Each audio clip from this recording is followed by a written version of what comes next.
Courage is not some deep internal fortitude. You don't dig down deep and find the courage. When you feel that someone has your back, when you know that the day that you admit you can't do it, someone will be there and say, I got you. You can do this. That's what gives you the courage to do the difficult thing. Courage is external. Our courage comes from the support we feel from others.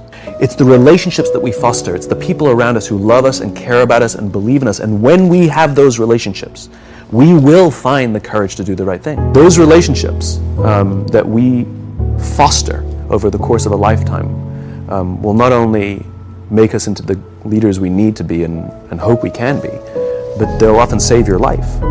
They'll save you from depression. They'll save you from giving up when someone just says, I love you, and I will follow you no matter what. It's very easy to measure revenues and profits and market share. How do you measure leadership? How do you measure it? That's going to be one of my questions. How do you measure trust? You know, they lack good metrics. If you go to the gym and you work out and you come back and you look in the mirror, you will see nothing. And if you go to the gym the next day and you come back and you look in the mirror, you will see nothing. So clearly there's no results, can't be measured, it must not be effective. So we quit, right? Or if you fundamentally believe that this is the right course of action and you stick with it, you can screw it up. You can eat chocolate cake one day, you can skip a day or two. You know, it allows for that. But if you stick with it consistently, I'm not exactly sure what day, but I know you'll start getting into shape. I know it. These things are measurable, just not in the short term. In an ultra speedy, algorithmic world that we live in, what gets measured gets done. But it's not that it doesn't exist, it's that it's much easier to prove over time. It's not about the events, it's not about intensity, it's about consistency. Going to the gym for 9 hours does not get you into shape. Working out every day for 20 minutes gets you into shape. You have to brush your teeth every day for 2 minutes. What does brushing your teeth twice a day for 2 minutes do? Nothing. Unless you do it every day, twice a day for 2 minutes. Right? It's the consistency. So the problem is we treat leadership with intensity. We have a 2-day offsite, we invite a bunch of speakers, we give everybody a certificate, you're a leader. But it's the daily practice of all the monotonous, little, boring things like brushing your teeth that matter the most. It's an accumulation of lots and lots of little things that anyone by themselves is innocuous and useless. Literally, pointless by themselves. She didn't fall in love with you because you remembered her birthday and bought her flowers on Valentine's Day. She fell in love with you because when you woke up in the morning, you said good morning to her before you checked your phone. She fell in love with you because when you had an amazing day at work and she came home and she had a terrible day at work, you didn't say, yeah, but let me tell you about my day. You sat and listened to her awful day and you didn't say a thing about your amazing day. This is why she fell in love with you. Leadership is exactly the same. There's no event. There's no thing I can tell you you have to do that your people will trust you. It just doesn't work that way. It's those little innocuous things that you do that people will say, I love my job. Not I like my job. I love my job means I don't want to work anywhere else. I don't care how much somebody else is willing to pay me. I'm devoted to the people here and I care desperately about the people here as if they were my family. The one thing I am comfortable saying that all effective leaders must have is courage, because it is hard. It is hard to stand up against outside pressure, to do the right thing for your people. It is hard. It is thankless. It is lonely. Sometimes you get fired. Sometimes you get in trouble. Sometimes you'll lose your job and the next guy will get all the credit. It's all true. And the courage to do the right thing in the face of overwhelming pressure, only the best leaders have that courage. It's counterintuitive, but that's what a strong environment means. It means I can be vulnerable. So the fact that you can say that out loud means that there's a loving, trusting culture here that is okay with you being vulnerable. Being vulnerable doesn't mean crying. Being vulnerable means willing to admit you made a mistake. Being vulnerable is the willingness to say, I need help. Being vulnerable is the willingness to express the feelings you have towards someone without fear of what other people may think. Most people, especially if they don't have a trusting environment or a strong corporate culture, most people don't want to feel vulnerable. It's dangerous to feel vulnerable. If you admit you made a mistake or you don't know what you're doing, you've been promoted into a job that you have no clue or no business being in that job, lying, hiding, and faking is a much better option. In business, we have colleagues and coworkers. In the military, they have brothers and sisters. That's how they think of each other, right? If you really have a strong corporate culture, the people will think of each other like brothers and sisters. Deep love. Fight, but the love doesn't go away, right? Bicker, the love doesn't go away. And I'll fight with my sister, but if you threaten my sister, you're going to have to deal with me. Nobody's going to hurt each other, and if anything from the outside shows up, you're looking at a unified front. Brothers and sisters. Now, how do you create brothers and sisters out of strangers? Common beliefs, common values. That's leadership. An absolute love and devotion for the people who've committed their lives to this enterprise. You will be able to weather hard times better because the people will come together. They won't abandon ship. Leadership is a practice like any other. It is a skill that can be learned, and that means it requires practice. You don't just suddenly get a promotion, you're now in a management position and you're a leader, right? That's not how it works. Leadership has nothing to do with rank, right? Leadership is a responsibility. As you gain rank, you may have more responsibility over the lives of more people, but it doesn't change the nature of leadership. So even if you don't have the ability to make decisions that will impact the entire organization, you do have the ability to make decisions that will impact the life of another human being, how they feel about their own jobs. Well, I think one of the things that we forget is that we are a legacy machine working in a very different environment than we were designed for.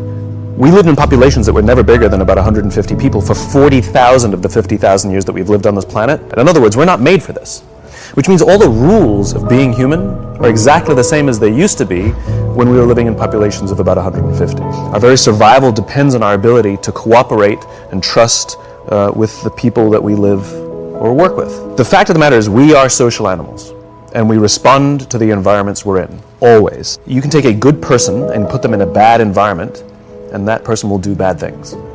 You can take a person who maybe the group doesn't trust, maybe they've even performed bad acts. You put them in a good environment, and they're capable of turning their lives around and becoming remarkable members of society. In other words, it's not the person, it's the environment. If you can understand those things, you really understand what works and what doesn't work, regardless of the conditions. You know, we're obsessed with this idea of like getting the right people on the bus, you know, as if it's this game that you just sort of keep changing people out. You know, some sort of mix and match or something. But we never ask which bus and who's driving the bus. Leaders think that they're responsible for the results. There's not a leader on the planet that is responsible for the results. A leader is responsible for the people who are responsible for the results. And if you take care of that, take care of the people, take care of the environment, things go just fine. Everybody talks about the importance of culture, yet nobody seems to be focused on building it. I've never met a CEO in my life who doesn't think people are important, and yet every day they're making decisions that prioritize a number over a person. I know many, many people who sit at the highest levels of organizations who are not leaders. They have authority, and we do as they tell us because they have authority over us, but we wouldn't follow them. And yet I know many people who've made a choice, who have no rank, but they've made a choice to look after the person to the left of them and look after the person to the right of them. And we would follow them anywhere.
I feel like I'm losing my mind.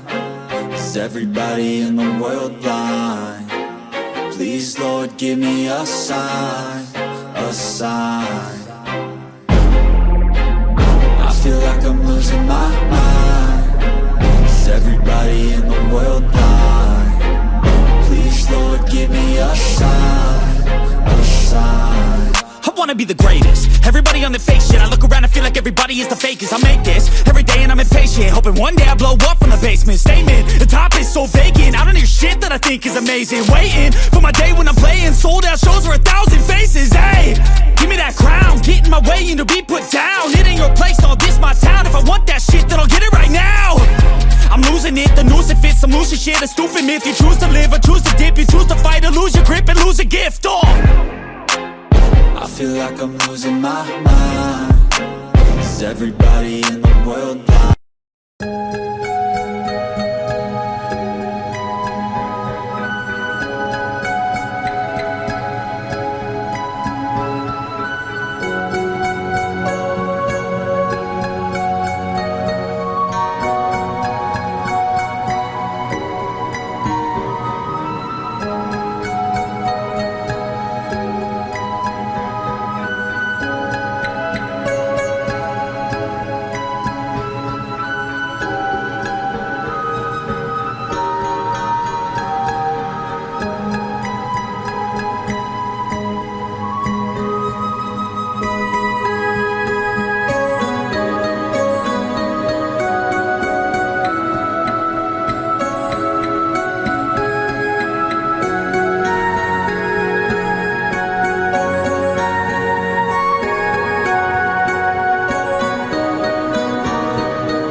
I feel like I'm losing my mind. Is everybody in the world blind?